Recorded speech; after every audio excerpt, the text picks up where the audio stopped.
Hello students, welcome to my channel. तो BA third semester sociology का new batch हमने start कर दिया है और न्यू सिलेबस के अकॉर्डिंग हम आपकी सभी यूनिट्स को कंप्लीट करवा रहे हैं हर एक सब्जेक्ट की। सोशियोलॉजी का यूनिट नंबर 4 हम आज स्टार्ट कर रहे हैं। यूनिट नंबर 4 में आपको पढ़ना है संस्कृतिकरण, पश्चिमीकरण, वैश्वीकरण, आधुनिकीकरण, स्थानीयकरण। ये सारे अलग अलग से टॉपिक आपको यूनिट नंबर 4 में पढ़ना है। तो ये जो यूनिट 4 है इसको भी मैं कम से कम 3-4 पार्ट में अपलोड करूँगी, क्योंकि एक टॉपिक को एक ही वीडियो में मैं कवर कराती हूँ, क्योंकि ज़्यादा करने से वीडियो लॉन्ग हो जाता है तो आप बोर भी हो जाते हो और अच्छे से समझ भी नहीं पाते। वीडियो इतना हो कि बस बच्चे अच्छे से समझ जाएं कॉन्सेप्ट वाइज अपने एक एक टॉपिक को। तो हर यूनिट को जो बड़ा होता है मैं उसको पार्ट में डिवाइड कर देती हूँ और पार्ट 1, 2, 3 इस तरह से वीडियोस होती हैं। अभी आपका यूनिट नंबर 3 पार्ट 2 पार्ट में अपलोड है। इस तरह से यूनिट नंबर 2, 1 सब अपलोडेड है चैनल पे। और सोशियोलॉजी के अलावा अदर सभी सब्जेक्ट की क्लास भी चल रही हैं, सभी की प्लेलिस्ट बनी हुई है। बीए के 3 सालों तक आपको यहाँ पर अपने बीए से रिलेटेड हर एक सब्जेक्ट की क्लास, मॉडल पेपर सब कुछ मिलता रहेगा। चलिए देखते हैं संस्कृतिकरण क्या है। बड़ा अच्छा टॉपिक है संस्कृतिकरण और बहुत इम्पॉर्टेंट भी है। ये बात अपने दिमाग में रख लीजिए, हर यूनिट से क्वेश्चन आना ही आना है। किसी भी यूनिट से क्वेश्चन मिस आपका नहीं होगा। कौन सा क्वेश्चन एग्ज़ाम के लिए इम्पॉर्टेंट है उस पर मैं वीडियोस जल्द बनाऊंगी। पहले आपकी 8 यूनिट कंप्लीट करा लूँ हर सब्जेक्ट की, उसके बाद तो उसके लिए भी आपको परेशान नहीं होना है। संस्कृतिकरण की अवधारणा सबसे पहले देखेंगे, फिर इसका अर्थ देखेंगे, विशेषताएं देखेंगे, परिभाषा देखेंगे, सब कुछ डिटेल में देखेंगे।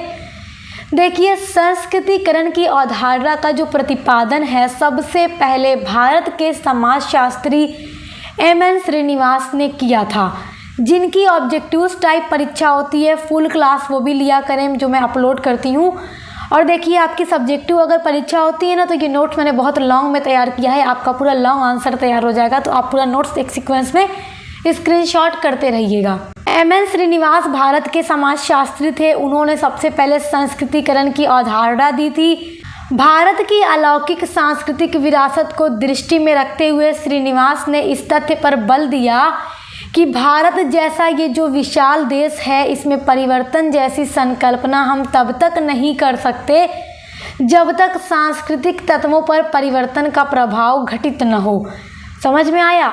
थोड़ा इसको समझ लीजिए, कॉन्सेप्ट आपको समझ आना चाहिए। श्रीनिवास ने ये बताया कि भारत इतना बड़ा देश है तो इसमें परिवर्तन की हम संकल्पना तब तक नहीं कर सकते, यहाँ परिवर्तन तब तक नहीं हो पाएगा जब तक यहाँ की संस्कृति में हम परिवर्तन का प्रभाव नहीं देखेंगे। और जब संस्कृतिकरण, और देखिए संस्कृतिकरण की अवधारणा सबसे पहले श्रीनिवास ने कब दी, तो ये दक्षिण भारत में अध्ययन कर रहे थे। दक्षिण भारत में कुर्ग समुदाय का ये अध्ययन कर रहे थे। उसी अध्ययन के दौरान इन्होंने संस्कृतिकरण की अवधारणा दी थी। इन्होंने अध्ययन के दौरान ये देखा, देखिए श्रीनिवास ने अपने प्रारंभिक अध्ययन के दौरान पाया कि दक्षिण भारत के जो लोग हैं वो ब्राह्मण के संस्कार को, आदतों को, रीति रिवाजों को, रहन सहन आदि को अपनाते हैं, स्वीकार करते हैं और उसी के अनुसार जीवन शैली अपनी भी बनाते हैं, मतलब अपना भी जीवन वैसे ही गुजारते हैं। ब्राह्मण जो है सबसे उच्च जाति है, ब्राह्मण, क्षत्रिय, वैश्य और शूद्र। शूद्र सबसे निम्न, तो ब्राह्मण सबसे उच्च है। तो इन्होंने ये देखा कि जो दक्षिण भारत के लोग हैं सबसे ऊंची जाति ब्राह्मण को फॉलो करते हैं। ब्राह्मण कैसे अपनी लाइफ गुजारते हैं, क्या खाते हैं, क्या पीते हैं, क्या पहनते हैं, इनका क्या रीति रिवाज है, कैसा रहन सहन है, कैसा इनका कल्चर है, कैसी इनकी आदत है, सभी को फॉलो करते हैं और अपनाते हैं और ऊंची उठने का प्रयास करते हैं। देखिए, जब भी कोई निम्न जाति होगी वो यही चाहेगी कि वो अपने बड़ों को फॉलो करके उनके जैसा बने। तो उन्होंने यही देखा था, किसने? एम.एन. श्रीनिवास ने यही देखा था और यही देखकर उन्होंने इसको नाम दे दिया ब्राह्मणीकरण। इन्होंने इस प्रक्रिया को नाम दिया ब्राह्मणीकरण, क्योंकि ये ब्राह्मण को ही फॉलो करते थे। फिर बाद में एम.एन. श्रीनिवास ने अपनी बुक का नाम है आधुनिक भारत में जातिवाद, इसी बुक में उन्होंने संस्कृतिकरण की अवधारणा दी है। तो इसी बुक में फिर उन्होंने ब्राह्मणीकरण शब्द को हटाकर संस्कृतिकरण शब्द नाम दे दिया। यानी इन्होंने कहा कि जो ये उच्च जातियों को फॉलो करके, उनके कल्चर रीति रिवाज को फॉलो करके अपने आप को भी ऊंचा उठाने का ये जो प्रयास कर रहे हैं, कोशिश कर रहे हैं, वो क्या है? संस्कृतिकरण है, कि उनकी संस्कृति को, उनके कल्चर को अपना रहे हैं।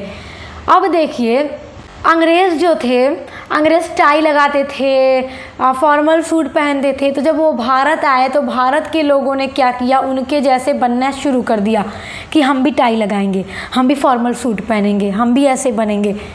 तो अंग्रेज़ के कल्चर को भारतीयों ने अपनाया, तो वो क्या हो गया? पश्चिमीकरण हो गया। और उन्होंने जब भारत में देखा कि भारत के ही लोग अपनी उच्च जातियों को फॉलो करते हैं, तो उसको नाम दे दिया उन्होंने संस्कृतिकरण। एक डेफिनेशन लिखी है एम.एन. श्रीनिवास ने संस्कृतिकरण पर, कि संस्कृतिकरण वह प्रक्रिया है जिसके द्वारा कोई नीच हिंदू जाति या कोई जनजाति अथवा कोई समूह किसी उच्च जाति या किसी ऊंची जनजाति अथवा किसी ऊंचे समूह को अपनाने का ध्येय लेकर अपनी जीवन पद्धति बदल डालती है, तो उसको संस्कृतिकरण कहा जाता है।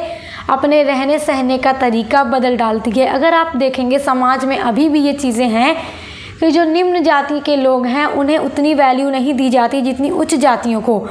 तो वो भी अपने आप को ऊंचा उठाने के लिए क्या करते हैं कि अपना कल्चर, अपना सब कुछ छोड़ के, अपने रीति रिवाज आदतों को छोड़ के वो अपने से ऊंची जातियों जैसा बनने के लिए उनके जैसे ही रहने लगते हैं। तो उसी प्रक्रिया को संस्कृतिकरण कहा जाता है। उम्मीद करती हूँ ये बहुत अच्छे से आप समझ गए होंगे। अब देखते हैं संस्कृतिकरण का अर्थ। अभी तक जो मैंने आपको बताया वो अवधारणा थी कि उसका प्रतिपादन किसने किया और किस अध्ययन के दौरान किया, किस बुक में किया, तो आधुनिक भारत में जातिवाद, इसी बुक में किया।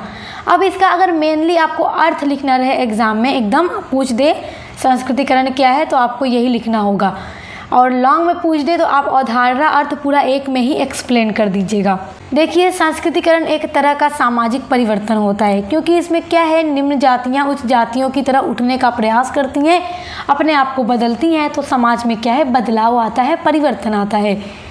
यह वह प्रक्रिया होती है जिसमें जाति व्यवस्था में निचले पायदान पर स्थित जो भी जातियाँ हैं वो ऊंचा उठने का प्रयास करती हैं।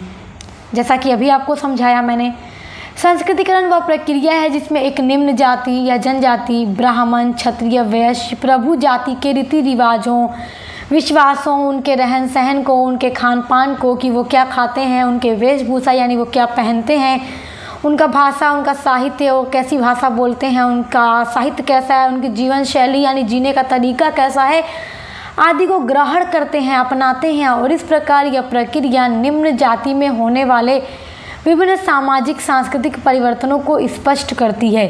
ये याद रखिएगा कि जो निम्न जातियाँ होती हैं वही अपने से ऊंची जाति को, फिर चाहे वो वैश्य जाति को अपना आदर्श मान लें, क्षत्रिय जाति को अपना आदर्श मान लें, या ब्राह्मण को आदर्श मान लें, फिर किसी एक को आदर्श मानकर उन्हीं के जैसा बनने का पूरा प्रयास करती हैं। वेरी इंपॉर्टेंट पॉइंट, संस्कृतिकरण की प्रमुख विशेषताएं। जब एग्जाम में क्वेश्चन पूछेगा तो आपसे क्या पूछेगा, संस्कृतिकरण की अवधारणा परिभाषा देते हुए उसकी विशेषताओं का वर्णन कीजिए। तो आइए इसकी विशेषताएं देख लेते हैं, क्योंकि एग्जाम में 100% लिख कर कहीं रख लीजिए, ये पूछेगा ज़रूर। संस्कृति की निम्नलिखित विशेषताएं हैं, जिसमें से पहली विशेषता है संस्कृतिकरण की प्रक्रिया निम्न जातियों से संबंधित होती है, क्योंकि अपने से ऊंची जाति ज़रूरी नहीं है कि वो अपने से निम्न जाति जैसा बनने की कोशिश करे। निम्न जातियां ही अपने से ऊंची जातियों जैसा बनने की कोशिश करती हैं, तो इसलिए ये निम्न जातियों से रिलेट होती है, मतलब संबंधित होती है। सेकेंड विशेषता है संस्कृतिकरण के विभिन्न आदर्श हो सकते हैं। विभिन्न आदर्श का मतलब हो सकता है जो शूद्र जात है वो नीची है, निम्न है, तो वो वैश्य को अपना आदर्श मान ले, या क्षत्रिय को मान ले, या ब्राह्मण को भी मान ले और अपने आप को बदलने की कोशिश करे। तीसरी विशेषता है संस्कृतिकरण एक लंबी अवधि तक चलने वाली प्रक्रिया होती है, क्योंकि कोई भी जाति एक बार में किसी के कल्चर को अपनाकर, संस्कृति को अपनाकर उनके जैसा बन नहीं सकती। धीरे धीरे धीरे धीरे खुद को वैसा बनाना पड़ता है, तब जाकर आप कहे जाएंगे कि हाँ आप बिल्कुल वैसे अब हो चुके हैं। एक बार में आप नहीं कहे जा सकते। चौथी विशेषता है संस्कृतिकरण की प्रक्रिया में उच्च जाति की परिस्थिति प्राप्त करने के लिए कुछ जातियां प्रयत्नशील रहती हैं। यानी कोशिश करती रहती हैं, जहाँ वह उच्च जाति से बहुत कुछ प्राप्त करती हैं वहीं उन्हें कुछ प्रदान भी करती हैं। देखिए, जो निम्न जातियां हैं वो अपने से ऊंची जातियों जैसा बनने की कोशिश तो ज़रूर करती हैं और उनसे बहुत कुछ सीखती हैं, ग्रहण करती हैं, स्वीकार करती हैं, लेकिन सिर्फ लेती ही नहीं है, लेने के साथ साथ कुछ न कुछ अच्छी चीज़ें उन पर भी अपना असर छोड़ती हैं। हो सकता है कुछ ऐसी चीज़ें इनके अंदर भी हो, कुछ ऐसी आदतें इनमें भी हो जो अच्छी हो, तो उच्च जात वाले भी अपनाते हैं। पांचवी विशेषता है, यह उच्च स्थिति को प्राप्त करने का प्रयत्न भी है कि हम ऊंची स्थिति को समाज में प्राप्त करके अपनी स्थिति को ऊंची बनाएंगे। छठी विशेषता है, यह प्रक्रिया एक सार्वभौमिक प्रक्रिया होती है। सातवीं विशेषता है कि यह प्रक्रिया जो है, संस्कृतिकरण की प्रक्रिया, समाज व संस्कृति में होने वाले परिवर्तनों का उल्लेख करती है, क्योंकि जब ये प्रक्रिया होगी तो समाज में जाहिर सी बात है परिवर्तन यानी बदलाव होकर ही रहेगा। आठवीं विशेषता है, संस्कृतिकरण पीढ़ियों का प्रयास है, यानी एक पीढ़ी ने अगर ब्राह्मण जाति को फॉलो किया तो उनकी आने वाली पीढ़ियां भी वही प्रयास करेंगी, इसी तरह से ये चलता रहेगा। तो ये है प्रमुख विशेषताएं हैं संस्कृतिकरण की। तो आज की इस वीडियो में हमने ये सब कुछ डिटेल में देखा। अच्छा, एक बहुत इंपॉर्टेंट चीज़ आपको बता दूं, आइए एम.एल. श्रीनिवास की कुछ इंपॉर्टेंट पुस्तकों के नाम देख लेते हैं जो आप एग्ज़ाम में लिख सकते हैं। आपसे जब क्वेश्चन पूछेगा तो आपको याद रहेगा, तो आपके लिए बहुत अच्छा है। एम.एन. श्रीनिवास की कुछ प्रमुख पुस्तकें हैं, यहाँ पे 8 प्रमुख पुस्तकें मैंने लिखी हैं। ऑब्जेक्टिव्स वालों के लिए तो वेरी इंपॉर्टेंट है, सब्जेक्टिव वाले भी अगर एग्ज़ाम में लिख कर आएंगे ना तो बहुत अच्छा है। पहली पुस्तक है मैसूर में विवाह और परिवार, जो 1942 में प्रकाशित हुई। ये सब पब्लिश डेट है तो देख लीजिए। कुर्गों के बीच धर्म और समाज, अगला है आधुनिक भारत में जाति और अन्य निबंध, अगली है द रिमेम्बर्ड विलेज, अगली है व्यक्तिगत लेखन के माध्यम से भारतीय समाज, अगला है आधुनिक भारत में सामाजिक परिवर्तन, नेक्स्ट है प्रमुख जाति और अन्य निबंध, फिर देखिए गांव, जाति, लिंग और पद्धति, ये प्रमुख पुस्तकें हैं। तो अब देखिए अगला टॉपिक है पश्चिमीकरण की अवधारणा, जो कि हम अगली वीडियो में पढ़ेंगे। यूनिट नंबर 4 का पार्ट 2 होगा।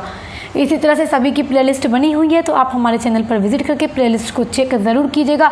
हर एक सब्जेक्ट की क्लास आपको हमारे चैनल पर मिलेगी, फिर चाहे आप कोई भी सब्जेक्ट मेजर या माइनर में पढ़ते हो। अब मिलते हैं नेक्स्ट वीडियो के साथ।